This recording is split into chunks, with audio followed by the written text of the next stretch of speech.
Welcome to the Filmistines, the podcast where we discuss all things movies. Join us as we dive deep into the latest releases, revisit classic films, and explore the art of cinema. Whether you're a film fanatic or just love a good flick, we've got you covered. From Hollywood blockbusters to indie gems, we'll be breaking down the storytelling, cinematography, and everything in between.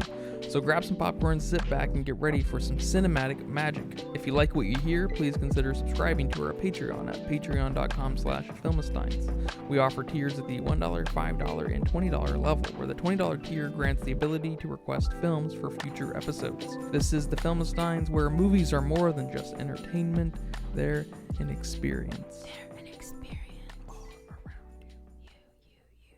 And we're back with a new episode of the Filmistines. I am Serpico. I don't introduce myself normally because I forget. And I'm joined today by the Prince of Darkness, Lucy. Thank you. And you probably already know what today's episode is on because you saw the title. Yep. We're talking about Renfield today. I'm excited to talk about this today because I was very excited to see this movie. But I'm not very excited about what I saw. You're not very excited about what you saw. No, this movie's kind of shit. This movie kind of sucks. Okay. This movie's not very good. All right. From almost every angle. Wow. This movie's just another sore spot on Nic Cage. You know, I gotta appreciate the him giving it all, of course. You know, even like in Willy's Wonderland, that movie's got some badass pieces in it, but it just falls apart. That movie, you know, just like this, has fallen apart, it seems. What you say? That's my favorite Nic Cage movie. Willy's Wonderland? So far, yeah. Willy's Wonderland. What about Pig? Maybe I'd have to see them next to each other, but I mean, Willy's Wonderland I liked Willy's Wonderland. That movie would be awesome if it wasn't focused on that girl. I'd rather there be such little dialogue. It would have been awesome. Him and the cop, or the mayor, or whoever. Yeah, I mean it's awesome. Close. It's close, but that's why I didn't know you liked that movie so much. I liked it. Yeah, Renfield is probably the biggest disappointment so far this year. Not that I'm super anticipating. Shit. I'm not super excited about very much, especially movie wise. I usually keep my expectations in check, and I didn't expect this to be very good, but I am still very disappointed. I was disappointed. Oh my gosh. What do you think of it? I liked it for what it was. You know, comedy, horror, throw in a little bit of action. But I mean, for that, I liked it a lot. I did think it was a bit, maybe too much, or maybe... So for what the movie was, I liked it a lot. You know, I thought the comedy was good where it needed to be. I liked the horror where it needed to be. I liked all the action. I'm a big action movie person. Even a movie could be all action and I would still love it. Transformers. Yeah, exactly. So for what it was, I thought it was a great film. Now, for my expectations... What'd you expect? I expected better. You expected better. Did you expect the route it took? No. Did you expect the B plot that happened? That's the worst part of it. The B plot. It's borderline the A plot. It competes with it big time, and I don't like that. Yeah, I don't like that. I agree. There was not enough. There wasn't enough of Renfield, you know, being this abused person at home, you know? Yeah. If they would have just focused on that a little more, I would have really liked this movie. When he was in those AA meetings, it was just awesome, you know? And they knew that, obviously, because of the trailer, right? They put the best part of the movie in the trailer. Yes. This movie should have been a 20-minute short, probably. And it would have circled around the AA meeting kind of thing and Renfield's abuse with Dracula, because that premise is bulletproof. That premise is so good. And then we got caught up in the New Orleans. I don't know how I just said that. The New Orleans mafia. We got caught up with the corrupt police. We got caught up in this love Yeah, between weird. Renfield and this this Frank Serpico cop in New Orleans that is not conforming to the New Orleans mob. Hated it. I hated that. I was okay with that. I was okay with, the mob being introduced because they were a little bit not necessary, but they were part of Dracula's plan, in the end there. Yeah. So, okay, I can see that. But the especially the romance that they tried to force here. These actors didn't have a chemistry. Yeah. I mean, I don't know how old these people are. Yeah, I don't know.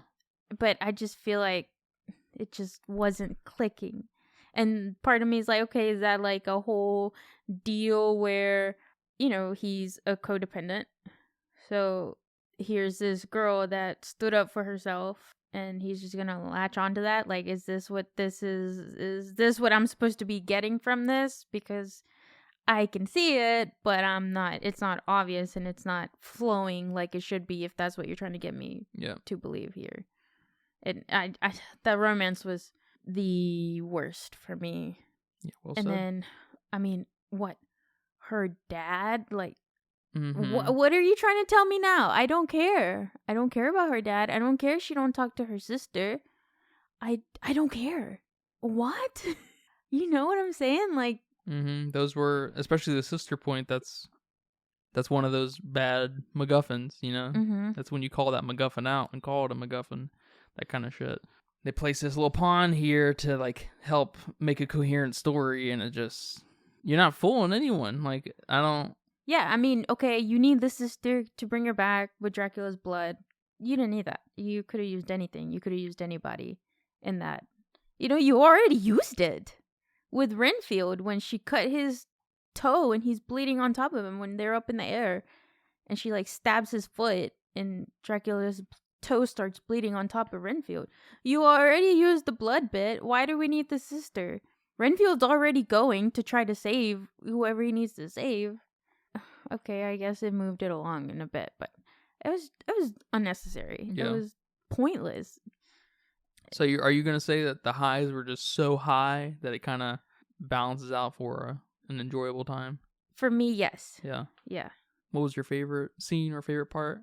I don't know if I had a favorite scene. Okay, I do. I did have a favorite scene, and it was just hilarious. And I don't know why it made me laugh so much, but it was when Dracula had captured what's his name?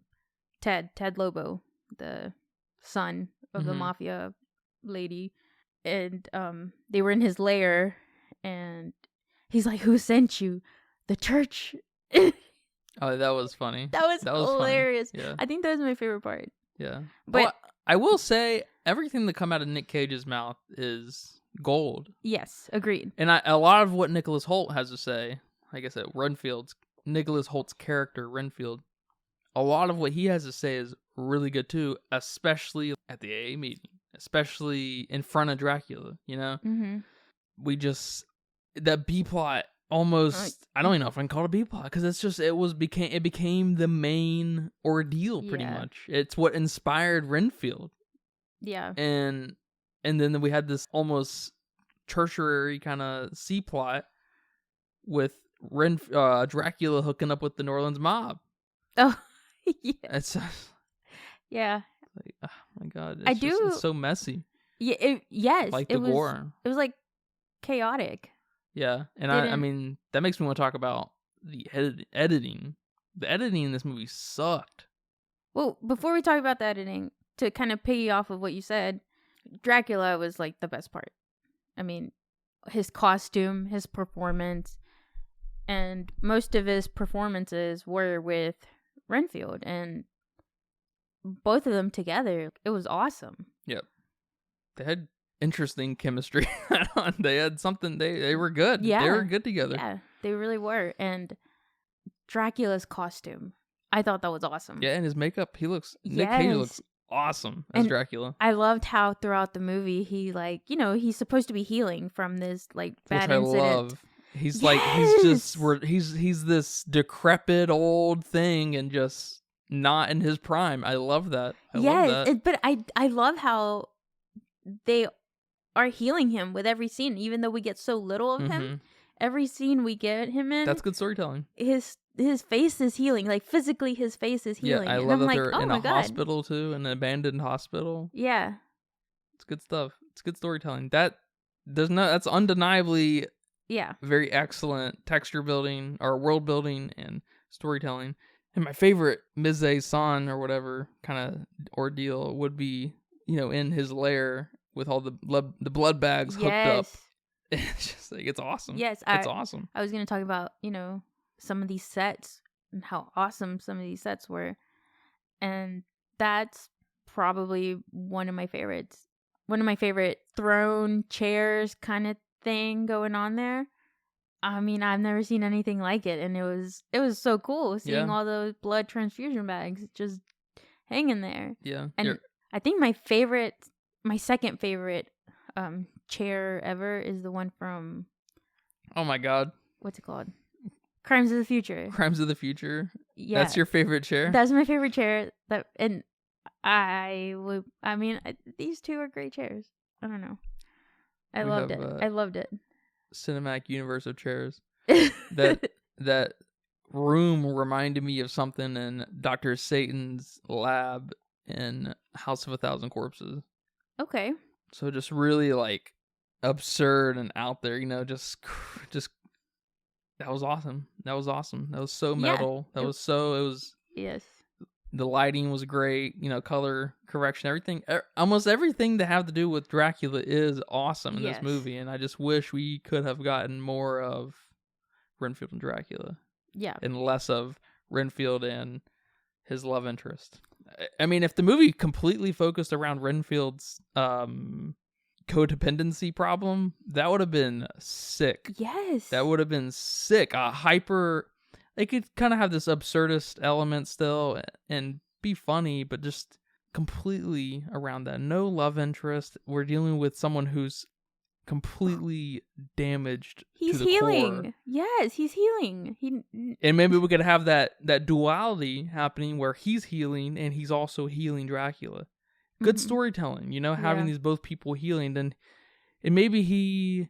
I don't know, maybe he dies at the end or something by Dracula. That would be be funny if we have this, that's not the movie is, but yeah. I could see that working so well. Going to these AA meetings and then he goes there once, twice, and then the third time Dracula gets involved and then the bad things happen.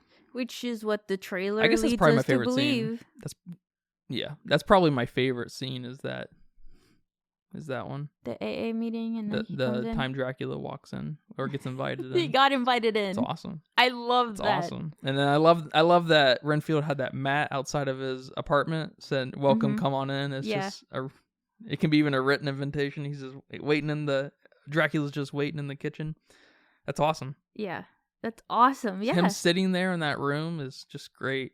They had these great ideas and had no idea where to take it, I guess. I feel like I don't know. When you introduce a mob, I feel like unless the movie's about the mob, that's just a mark of not knowing where to take things. That's like the Jaws book. Mm-hmm. That's like, oh, here's the mob that was controlling the mayor. What? Excuse me? I don't know. What is that? Why is that a thing? A thing that happens in... I don't know. I don't know why that's a thing.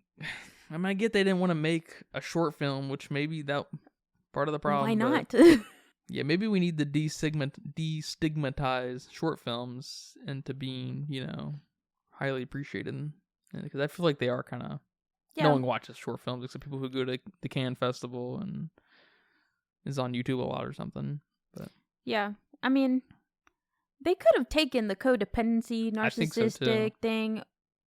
they could have made a whole movie out of that. And that would have been a tough topic just because that would have been very, very, very real and which would have been cool. Would have been so cool. I hate to go on and on about something that's not there. But the potential is just so good. And because they were, and we were, it sucks because we'll probably never get another Nic Cage and Nicholas Hoult combo. Because I feel like they were good for each other in this. I learned something about Renfield. He's a lawyer. That's how it is in the book. In Dracula, didn't know Yeah, that. they say that in the film. Yeah, that's what I'm saying. I didn't know he was a lawyer. Yeah, I Till didn't. the movie. I guess I didn't. I never thought about it. I didn't know how Renfield got involved in on that. Yeah, That's funny. I that's didn't realize. yeah, that's cool. And even if we would have gotten just more Renfield, that would have been okay with me too. I mean, Nicholas Holt, is that his name? He's good. I like him. For some reason, the only thing that was like sticking out to me. So Renfield, I don't know him in a lot of films. I mean, I was reading he was in The Menu, but I didn't. Yeah, he was the main character in The Menu. Yeah, I didn't watch that. I guess. So, and then other movies he was in, but the one that stuck out to me was Warm Bodies, and we have recently seen that. Mm-hmm.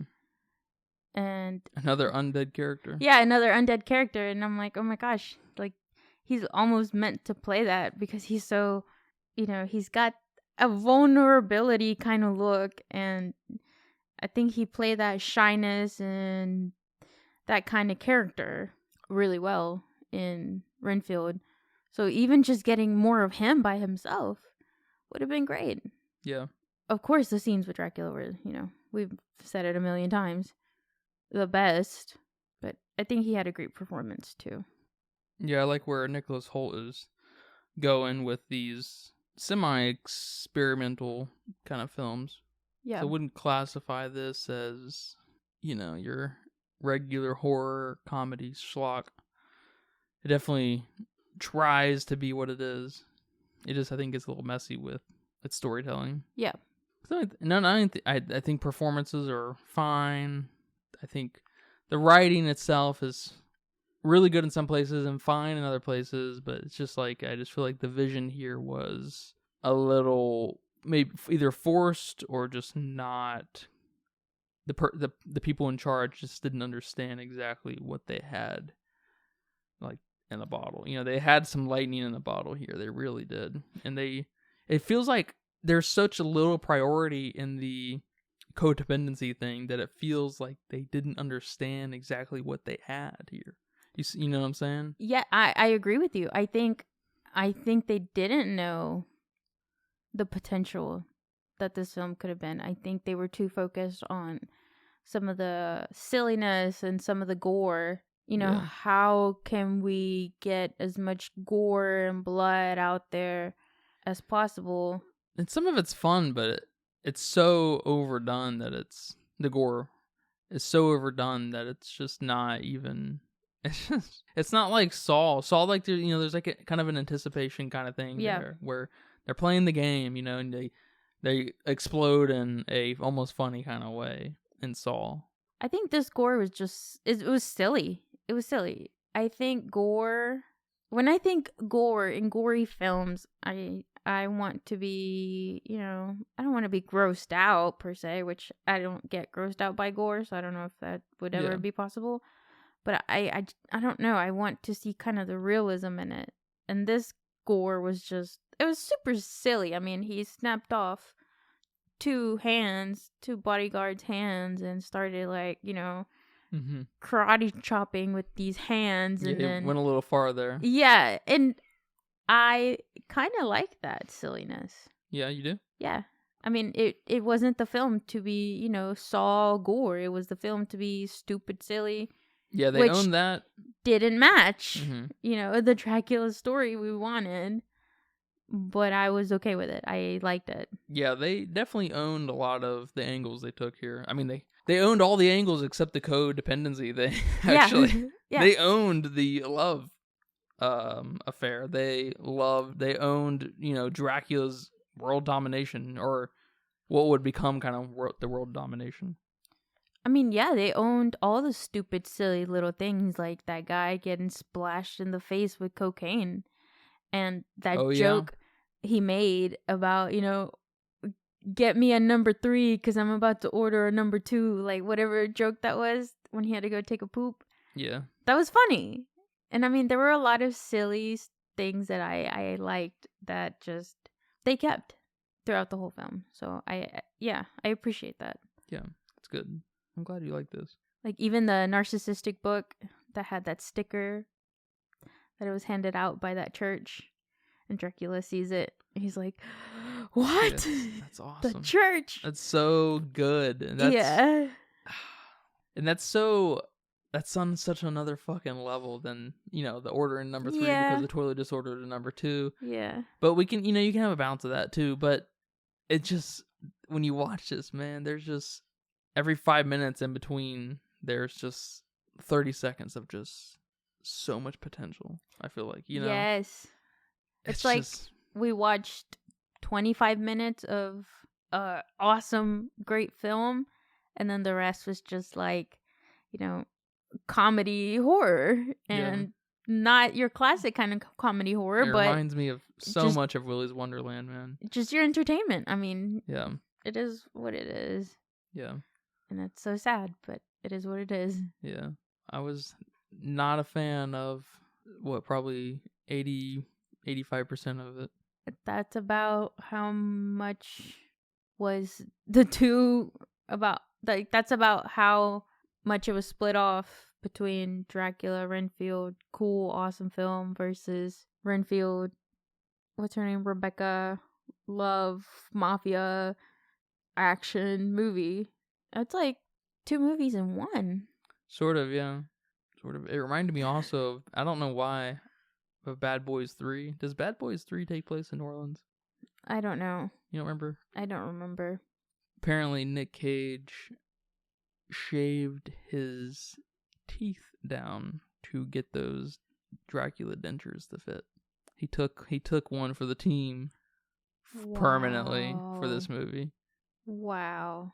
That's pretty crazy, isn't it? That's so crazy. And it hurts me because he has that kind of dedication and commitment and just artistry to make that kind of sacrifice for something that just doesn't meet him on that level. Yeah. I'm disappointed. I am actually pretty surprised how disappointed I am by this film. I don't get disappointed by movies very often, or games or anything really. I'm usually pretty in line, Dang, the trailer deceived you. Yeah, that was too good. Yeah. That him walking in, and I kind of expected it when the movie started. When it started rolling, I was duped. When it started rolling. Yeah, we were 15 minutes in and I knew I was duped. But the beginning was pretty good. Mm-hmm. Especially the old timey looking. Wasn't that the beginning? Mm-hmm. Yeah. Yeah, pretty much when he immediately after, I guess it's basically, it starts to fall apart for me right when Renfield goes and tries to collect those thugs who stole, what's his name's cocaine? What's the son's name? The Lobo, Ted Lobo. Ted Lobo. That's where, that's probably 15 minutes in, right? When that happens. Maybe 20 minutes in. Yeah, okay. It's only like an hour and a half long movie, I think. But that was it. Where it fell for me, I guess I was more hopeful than you, was when I just felt duped. Was when he brought the flowers to the cop. And I was like, what is this? Mm-hmm. What is going on? Yep. Excuse me? That was that kind of, I guess a duped point for me, as you call it. You got duped. Well, I thought I was getting one thing and I got something else. That's what I mean by that. I mean, you did. You did. Yeah, the trailer, I don't know how many trailers were released. I only watched the one, I think, but I felt a little, if you just watch that, it's kind of hard to get anything else that happens in the movie. Everyone's thinking you're going to watch a Dracula. You're going to go see the movie to watch Nic Cage be Dracula. That's what everyone's expecting. Well, Renfield too, yeah. But but no, you're more excited for that's Nic true. Cage as on Dracula. the ticket, you're thinking, he's the when they signed Nic Cage, the team was probably like, we're good, which they were, because he's kind of in a renaissance and a Cage-assance, right? Nic Cage-assance. Mm-mm. That's what they did with Brendan Fraser. What are they calling it? Fraser eyes? I think- Fraser fries? I think they're doing his first name. Oh. Brendan Zons or something like that. Brendan Zons. I don't know. So they're Okay. they're trying to ship Renaissance and Brendan together. Okay. So he's got a little bit of the getting butts in the seats kind of energy right now after Mandy and probably Impig, and I feel like the one with Pedro Pascal. Yeah, the Massive Talent. that one. Yep. So he's got that kind of weight now with him. Let's see what I did there. Got that weight. I mean, yeah, I feel you. What are some more things you liked about this movie? Tell me, please. Like we talked about, or like I mentioned a little bit earlier, I liked a lot of the sets. And, we already talked about Dracula's lair. But I really liked Renfield's apartment. Mm-hmm. I love how they did that. It was all colorful, and those motivational posters killed me. Funny. Those are hilarious. I loved everything about his room, his clothing, how he changed from being all dark and suits to all these colorful, fun sweaters. I like that. That was pretty cute. And then another one of my favorite sets was in the beginning where he's beating up those guys that took the cocaine. Mm-hmm. And I guess it was some kind of like prop set. So I like that. I thought that was fun. Did the score stick out to you? It didn't. I guess it didn't to me. Yes, it did. Which I think I don't know if you want to call it a score, but when you have Lizzo and My Chemical Romance, this tells you what this movie is. Lizzo and My Chemical Romance? Yeah. Were together? Huh? Or different songs? Different songs. I think Lizzo was playing... I didn't even realize that. When was Lizzo playing? I was in a daze in this movie, I guess. You were in a daze? I don't even know now. I forgot when the Lizzo song was playing. But then you had My Chemical Romance, that Na Na Na Na song. At the end, in the whole like montage of beating up, and we're going to the mafia house. Mm-hmm. So I like that. Those are very drastic artists, which that's kind of what the film was. It's like makes it had sure a little bit of an identity crisis. Yeah, exactly. Maybe I like chaos. Yeah, that's good. I'm glad you liked it. I enjoyed watching it. I had a decent enough time. Nic Cage is probably my favorite Dracula. He's not in it much, but he's probably my favorite Dracula. He's awesome. And he loved doing this role, obviously. He shaved his teeth down. Jesus. Yeah, I saw somewhere that, he's basically got 3 roles he's always wanted to play. Oh, and what are they? It was, I don't remember the third one, man. But it was Superman. Oh, yeah. He was going to do Superman. Yeah. And Dracula. And there's a third one, which I forgot. I should have written that down. That's funny. Yeah, there was going to be, there's all kind of, I think there's a feature-length documentary about the Superman that was being made under Tim Burton. What? Yep. And he looks awesome. It was going to be, I think, a darker, I guess that makes sense because Tim Burton did, his Batman movies, those 2 Batman movies, and his next would have been Superman. I guess I can, see the fascination. Yeah. But I'm not, something went wrong with that production. I'm not sure whose fault it was. But yeah, I think there's a documentary about how that movie, how the premise came to be and how the production came to be, and then how it, just completely imploded on itself. It does like great images of Nic Cage dressed up as Superman and stuff, and it's very cool. It looks like it would have been something. I don't know. I probably wouldn't have liked it, but yeah, I can't see Nic Cage being Superman. I just can't. His voice is not. Yeah, the cadence of him, his whole thing is so not Superman. Yeah, yeah. How would I? Same. that was probably part of the implosion, is trying to control Nic Cage, because I think Tim Burton is a really controlling director. Correct me if I'm wrong, but I think he's really, really controlling. Well, I know that, through YouTube Shorts, that Jenna Ortega talks about how controlling Tim Burton was. And she did? Yeah, she's mentioned a few times, especially with her aesthetic. Yeah, I forgot about and like particularly her bangs in Wednesday. Like mm-hmm. she wasn't even allowed to touch her bangs. So I mean, yeah, I could see that based off of that. Yeah, you gotta appreciate Tim Burton on some level, because the aesthetic of a few of his movies is top notch. You know, whether you love Edward Scissorhands or Beetlejuice, he's got an eye for a style. Yes, for sure. I think he's lost that here in the last 15 years. I don't know if he's just taking checks or what, or just is not in it anymore, or maybe he's become a producer or something. I'm not sure, but with like, I don't even want to get started on Tim Burton. But, Dumbo and Miss Peregrine, and that's a whole episode on itself. And I mean, Alice in Wonderland. They're tough.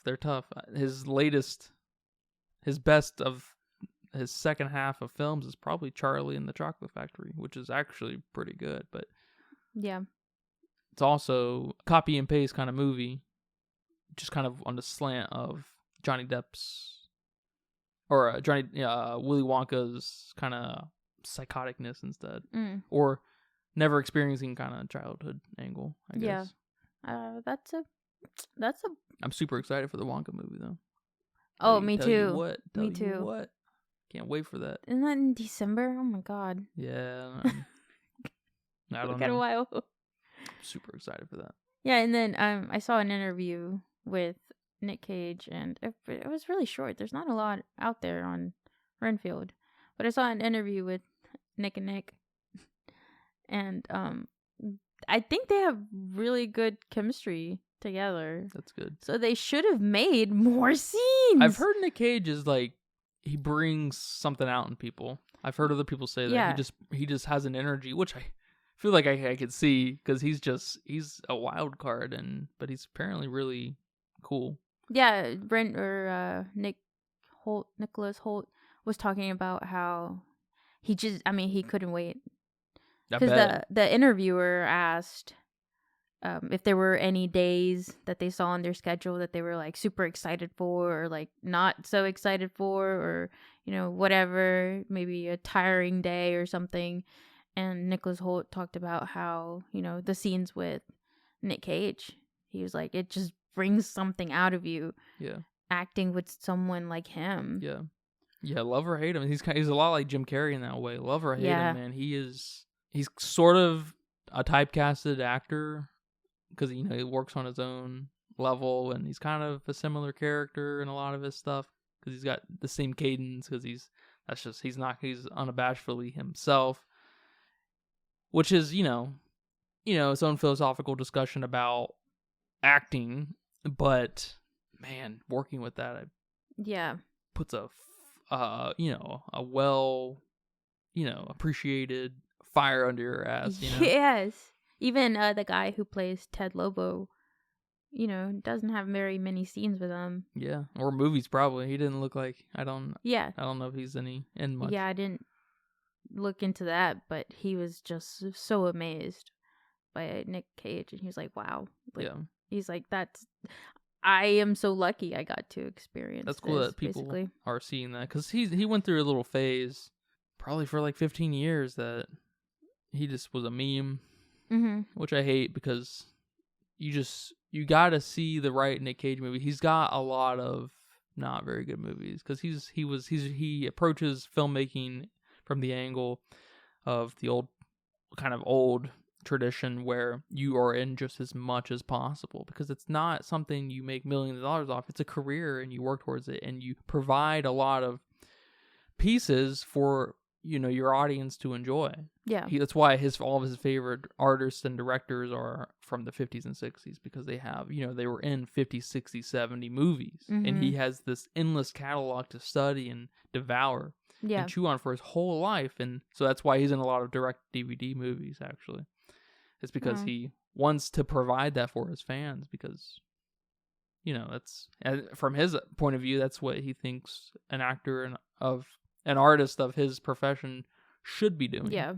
And I think that's sick. I think that's just probably the most humble thing an actor could possibly do. I'm sure there's a couple other people like that. I imagine there probably aren't many, except the people who only work in that field, the directed DVD kind of realm. I'm sure there's kind of dedicated people in that corner of filmmaking, but I think that's super cool because Nic Cage is one of the biggest names in Hollywood. Whether he's paid that way or not, I don't know, but Nic Cage is, mega famous. Yeah, well, one of the things that these actors talked about in this interview, which may or may not surprise you, is how nice he is. Like, That's how good. much of a just nice, loving human being he is. Yeah. And he doesn't make you feel, like he's not condescending. He's not mean. He's not entitled. They're just like, he's so nice. That's awesome. Which took me by surprise. Not because I think Nic Cage is a bad guy or a mean guy or anything, but it's just, I guess because of how little faith in humanity I have, it's always interesting. Yeah. When you hear someone in the acting, especially someone saying so like him. Yeah, I would be afraid to meet him.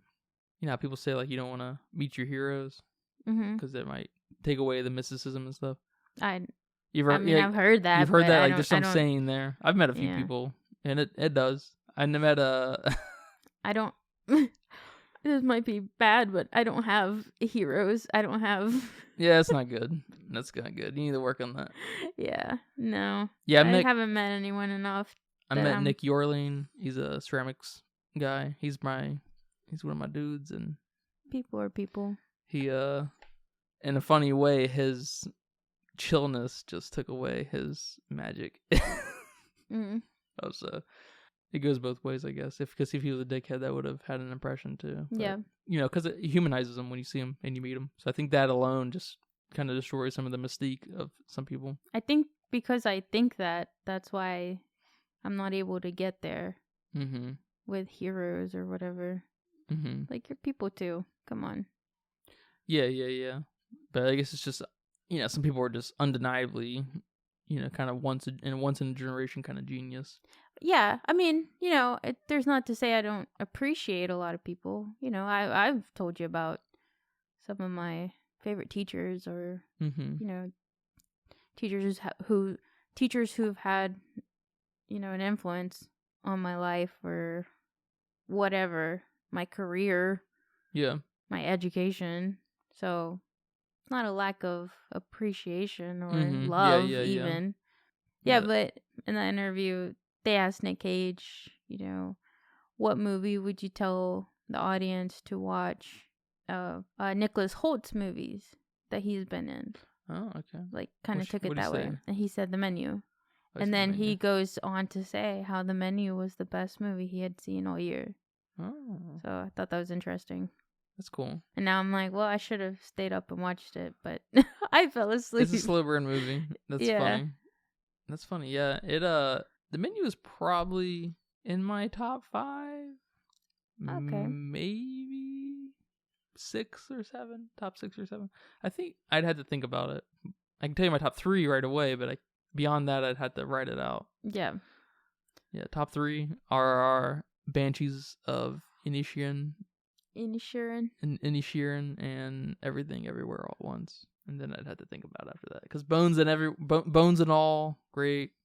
The Menu, great. See, that's 5. I can't think of another one. Triangle Sadness was okay.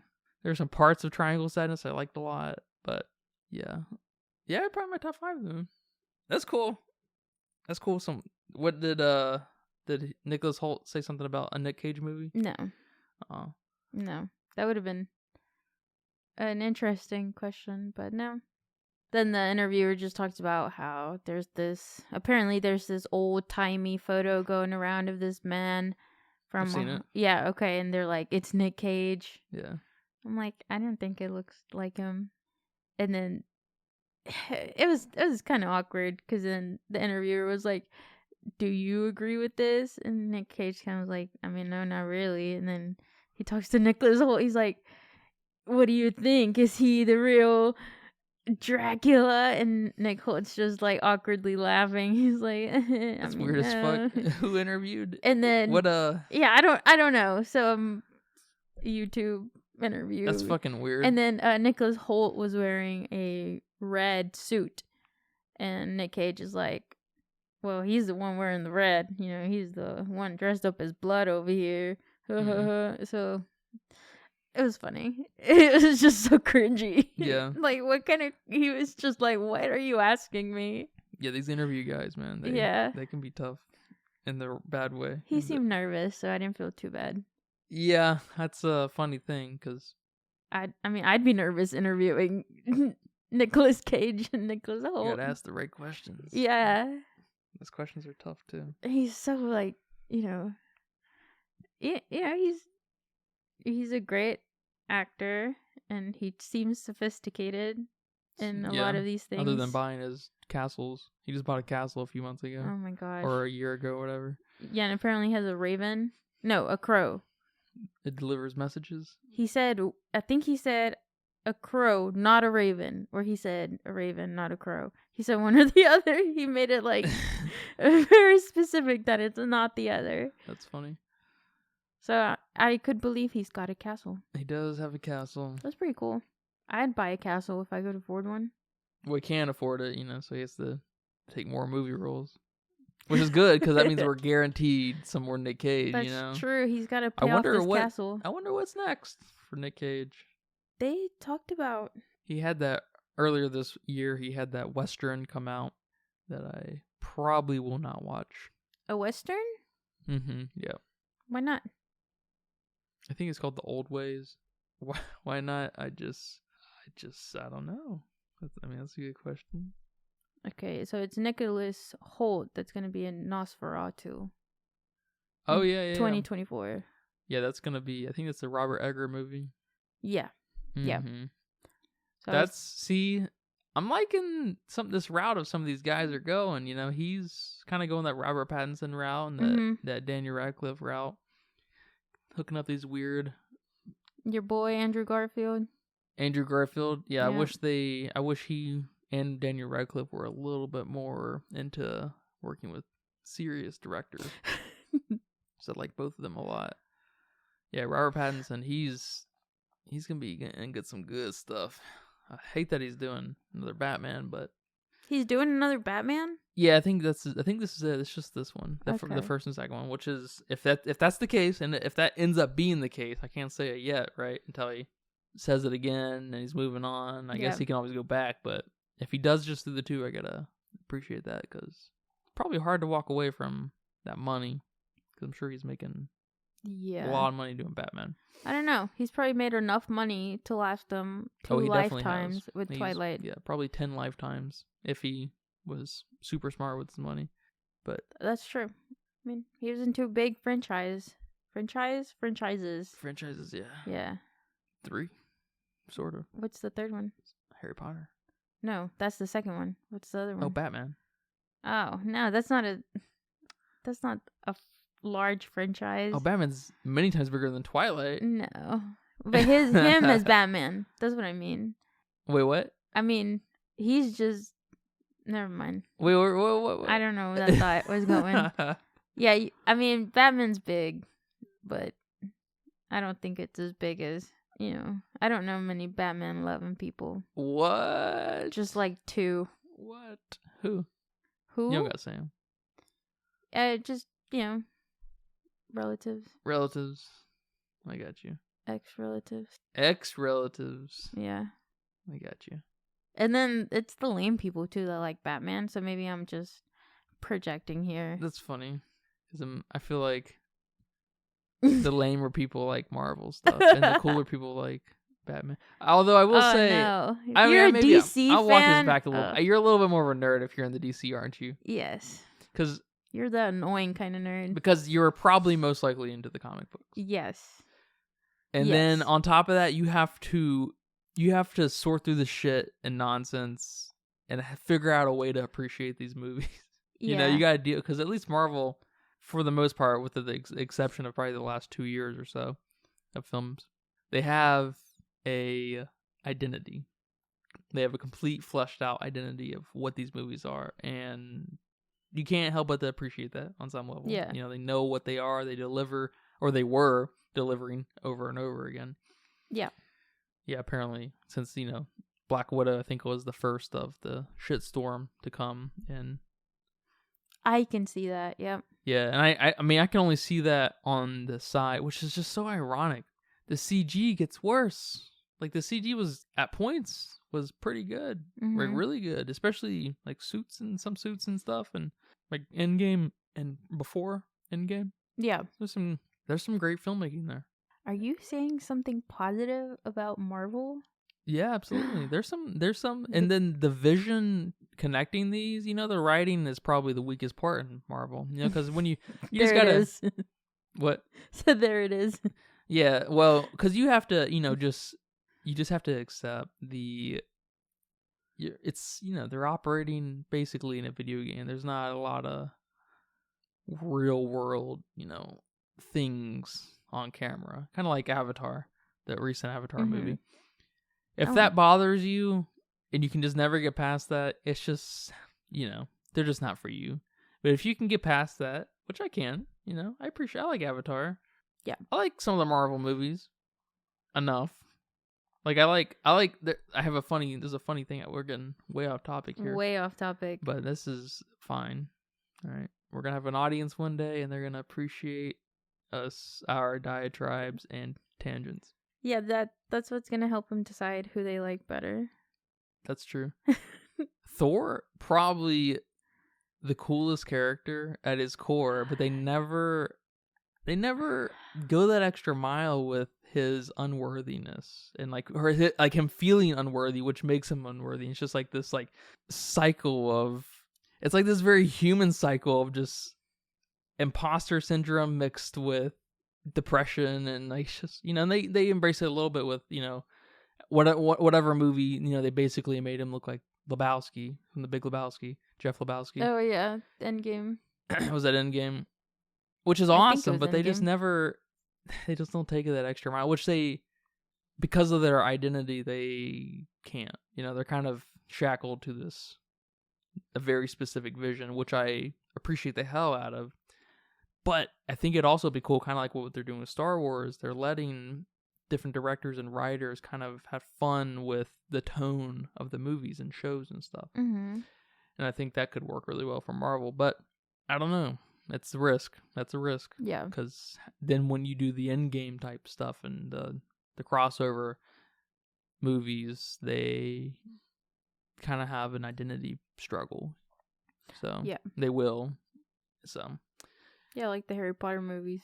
Yeah, sort of. Yeah, those progress in a really interesting way, but they also start to flatline in the worst fucking way possible. Because there's like, oh my god, go on and on about Harry Potter. There's so many good things about Harry Potter. Those first 3 movies, especially the first movie and the third movie, they're not masterpieces by any stretch of the imagination, but they are just they're so good. They're so good. If we could just get more, that's what I'm saying. If that kind of stuff could just be the baseline, you know, the love and care that happens in that kind of space. And we see some of that in Marvel. And we see some of that in Renfield, especially with like the production design and stuff. Oh, speaking of Renfield, back on topic. This movie took place in New Orleans. Where were the New Orleans accents? Seriously? Why was I able to understand everybody? Was that good? Yeah. No, for real. I didn't even think about it until you pointed it out, and I started paying attention. And I was like, I mean, it makes sense for Dracula and Renfield not to have accents. Of course. Okay. But the other people, like, what? Yeah. Especially like the mob. The mob that's Yes. been there probably since the 1900s, but probably through the 1800s, probably since the Louisiana Purchase. Probably not since then, but That's funny. But yeah, you talk about the editing, or you started talking about the editing. I don't know. yeah, if we covered man, it. the editing, especially during the fight scenes, this is when Yes. editing is really put on its, To the test. put to the test. And this editing was put on its hind legs. It was really on its heels, man. It was getting knocked around a little bit during the fight scenes, right? And it just Yes. it runs into like that Transformers thing. It's just like, I don't fucking know what's going on here. It's just chaotic for chaotic's sake, which they owned it. Every fight scene was fucking nuts. And okay, they're kind of fun and stuff and silly. They really do become stupid in a good way, Oh my god. Did you hear about the criteria to become nominated for the Oscars? To be eligible to be nominated for the Oscars? No, I didn't know there was a criteria. They're having, I have to send it to you, they are requiring nominees to meet a criteria of diversity. And that comes in the form of... Oh my god. It comes in the form of, sexual orientation, race, nationality, every identity you possibly could have, every slant you could have, and you have to meet 2 of the 4 criteria. I can't tell you exactly what they are because I don't remember them. And I was just... Apparently Richard Dreyfuss is going off the deep end. Who is... Who? Richard Dreyfuss? Richard Dreyfuss. You should know the name. Richard Dreyfuss. Nope. That's Brody from Jaws. I don't know people's names. Wait, is that Brody or is that Hooper? Shit, I can't remember now. It's one of them. Okay. I think it's Brody. He's going off the deep end, saying how stupid it is, which is... I thought... So when I opened it up, the page, I was like, okay. I was like, does this mean... Because I saw the thumbnail. I saw the buzzy title or whatever. And Richard, I don't know Richard Dreyfuss' beliefs. Maybe he's just fucking hates Chinese people or something. I don't know. Or Russians. I thought they were just gonna, in some capacity, with maybe opening new categories or whatever. The kind of dream I've always had about the Oscars, where we do have specific categories for regions of the world, maybe countries, whatever it is. We have a Russian category, we have a Japanese category, we have a Korean category, and then there's the overall category type thing. You know what I mean? Yeah. I thought that's where they I thought my dreams were about to come true. I thought we were about to have some real diversity. Instead, we're gonna shoe in every gay, trans, colorblind, black, American, Asian, Irish, German, I don't know. Well, everything you can think of now in movies. Peter Pan and Wendy is about to fucking win the Oscars. Peter Pan, yeah. They had every race, boys and girls. I'm sure some of them were gays, some of them were lesbians. Yeah, Peter Pan's... You have old people, you have young people. Young and old. You have that, Shit, you're right. mentally disabled kid. Yeah. I mean, you got it all. We got a Oscar winner. Yeah. Prediction right here. If that's the... Probably for best movie, too. Damn. David Lowery, they like him, right? There you go. I don't know if he's black or white. If he's white, he's fucked. And I think that includes directors and cinematographers and stuff too. It's a little there. It affects the behind the scenes stuff even so. But I guess maybe Jordan Peele will finally get his chance. I don't know how he hasn't gotten something. Out of all the movies that get nominated every year, how has... Us is not super great, but Get Out and Nope especially. Nope is awesome. Yep. How did it not get nominated for anything? I don't know. And people like the actors in Nope. They love them. Yeah. So that's... RRR didn't get nominated, so... Yeah, and now RRR, those kind of movies might get their break too, though. Because I guess that will open it up Ah, nationally a little more, which is yeah. maybe the bright side of this, because But we'll have a lot more stupidity in casting. maybe, Or because I wonder, storytelling. what, because they open this up, are all these, I don't know, the Academy Award members or whatever, is it then gonna be realized they're gonna have no excuse at that point but to include all these other great movies from around No, the world, that's or are they not- gonna pander to The Peter Pan you know, and the Wendy's. Peter Pan, the Disneys and Paramounts and the Yeah. MGMs of the world? I Yeah. have a feeling it's gonna go that way. Yeah, I don't know. Is it another sign of the Oscars being on the chopping block? I hope so. I don't know. That'd be crazy because it's pretty long-standing institution of the world. Yeah. Almost 100 years. What was the That's one we pretty crazy. watched? Like the 95th or something? Yeah, something like that. Not too far out from 100. It's 100. nuts. It's Yep. nuts. That's I mean, that's awesome, but it just sucks that it's leaning into this. It's like it's voluntarily leaning into it. It's weird. It's weird.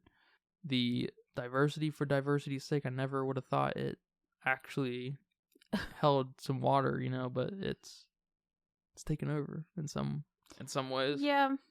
Yeah. And we saw it, trickle in Yeah. with some movies like, Ender's Game. Yeah, probably for Like I guess, like in Ender's Game, how they included both boys and girls in Battle School, and yeah. it was just really all boys except Petra.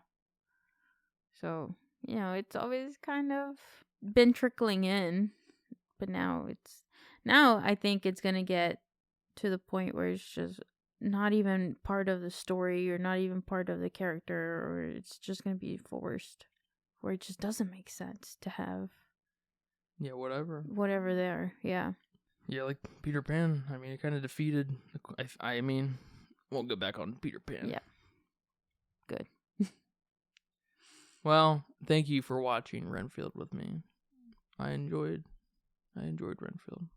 I was disappointed, but I enjoyed Renfield. That's good. Yep, I liked it well enough. I would, totally recommend Renfield to whoever was like, "Should I watch Renfield?" I'd be like, "Oh yeah, Renfield, definitely worth a watch." Definitely, there's too many good parts, and there's too much. I've experienced that potential. Now you need to fucking experience what is not there. Let's spread that shit so we can get that movie. That movie can still be made. That's it true. won't have Nic Very Cage or true. Nicholas Hoult in it probably, but that movie can still be made. I never thought about that being the angle of Dracula and Renfield that we need. Yeah. But that is something we need now, is a hyper, dramatic telling of Renfield's codependency. And, Yes. him struggling with that Yes. through, I mean, that'd be sick. Yeah. That'd be sick. I'm all Or for even that. some other monster. I can't think of one right now, but I'm sure there's one. Yeah. The door's open. I can't wait for Nosferatu.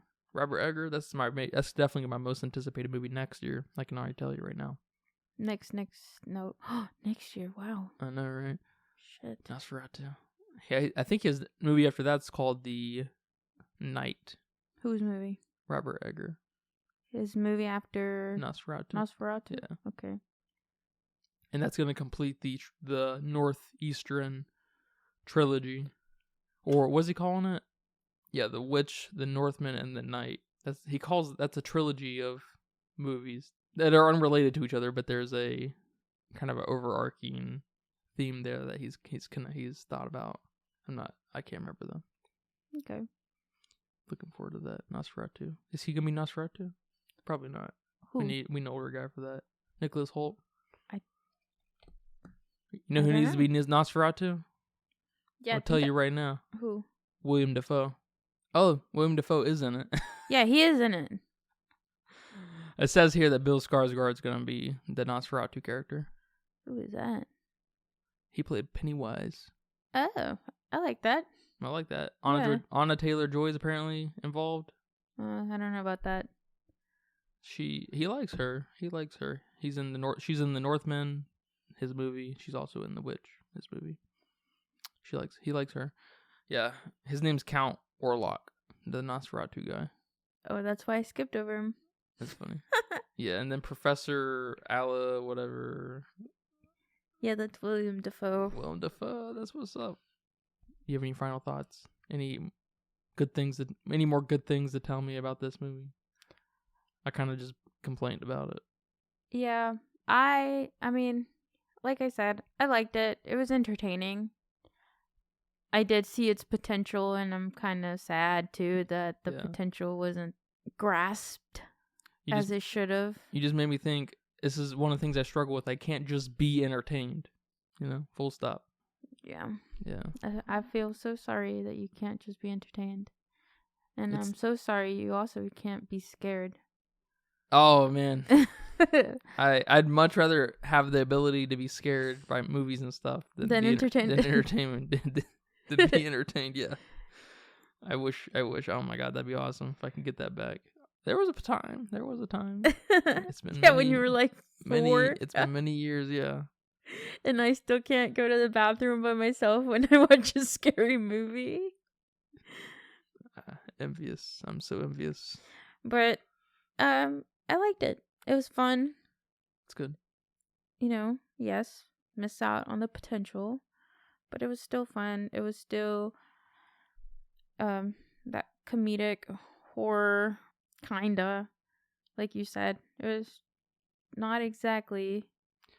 Yeah, a little bit of an identity crisis. Yes, but throw in action in there, throw in some other stuff in there, romance maybe. I don't know. Yeah, definitely the weird angle. Definitely the weird angle. But if you are into chaotic, entertaining movies that have some awesome scenes with Nic Cage. If you're a Nic Cage fan, you have to watch it at least. That's true. Yeah, that's really true, yeah. But, yeah, I'd recommend it to the right person. I wouldn't say this is a film that everybody needs to go see, because I do think it is too much, too chaotic, that a lot of people would not enjoy it. Yeah, and then... I think my mom will enjoy this, but I don't think Richard would like it that much. But, so. Yeah.